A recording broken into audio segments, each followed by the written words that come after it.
guys believe it exists though, right? Yeah. Okay. This ain't no joke. No, man, dude, that's what we're doing. Yeah.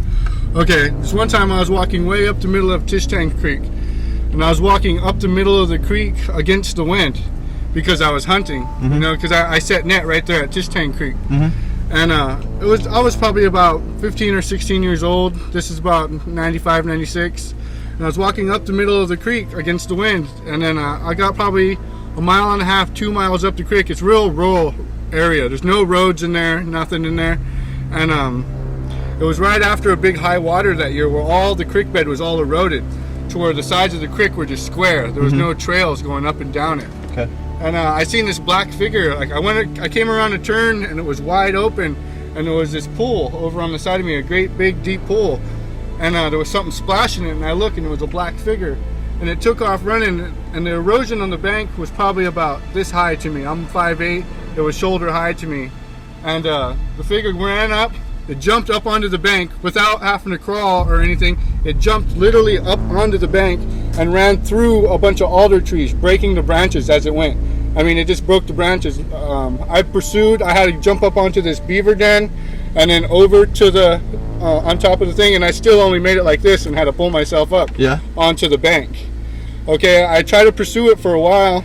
I had a gun or whatever, a hunting rifle, and I tried to pursue it, and then I noticed that it ran in between the stand of alder trees, and I reached up like this, and as high as I could reach, all the branches had been freshly broke all the way as far as I could see. So I kept running up, and then the biggest alder tree out of all the trees was shaking back and forth, and I could hear this large growling. It wasn't anything I could I've hunted here all my life. I know the sounds of all the animals. Yeah. I couldn't tell what was growling. It was just loud. It was growling. It was just like a big roar.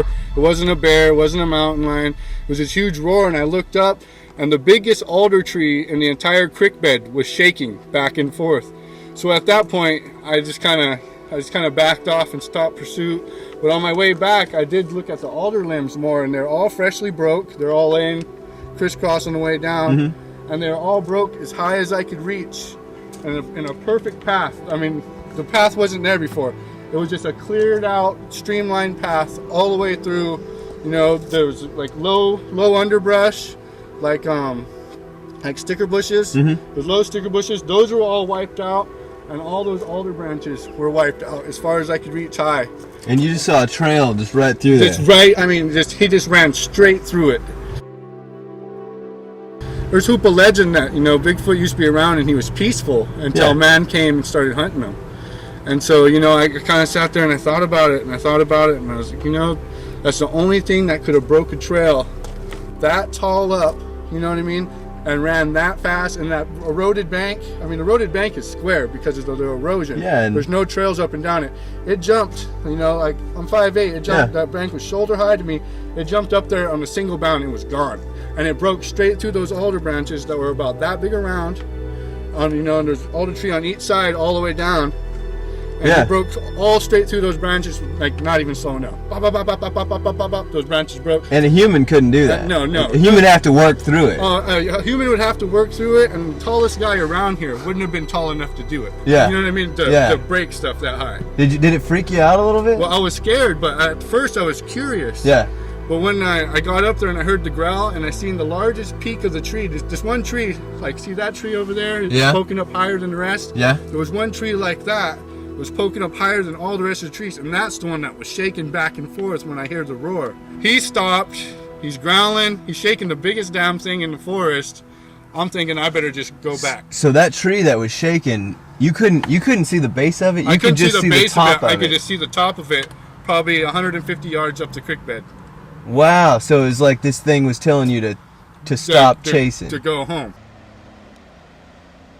I've always heard the story of him being a really close friend of the tribe. Yeah. To where, you know, like I said, he used to come and gamble and trade. Yeah. Like I heard stories to where he'd bring sacks of acorns from the high country. You know, we make acorn soup for dances and stuff. Really?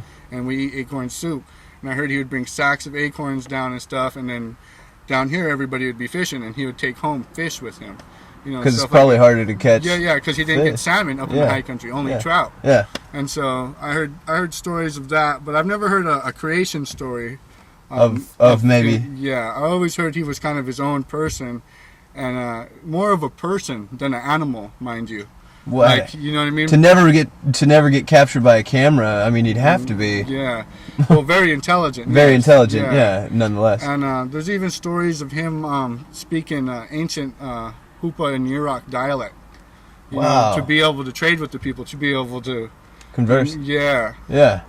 Well, I don't even know what I would do if I ever seen him again. You know, I asked the old people around here, and they say, "Hey young," you know, "Hey young" means hello in Hoope. They say that he should still understand that old ancient dialect. Wow. So they say if I ever see him again, because I talked to various people about this, elders of the tribe and stuff, and they told me to present myself in an old native tongue to him and see what he does. Okay. You know, everybody says, well, no matter what you do, don't shoot him, you know? Yeah, exactly. Yeah, I mean, it would be like shooting a person, I would think. Yeah, well, you got to believe he's an endangered species, too. He's been on the run for 40 years. Yeah, right? He's been on the run for 100 years. However long he's been here, yeah, exactly. You know, and he doesn't need to be turned into a science experiment, but a picture would be nice. A picture would be nice. Some proof. Some proof would be awesome. What, and how do you say hello in Hoope again? Hey young. Hey young? Yeah, they say hey young to kwek the hante or moyo. That means hello, how you doing, my people?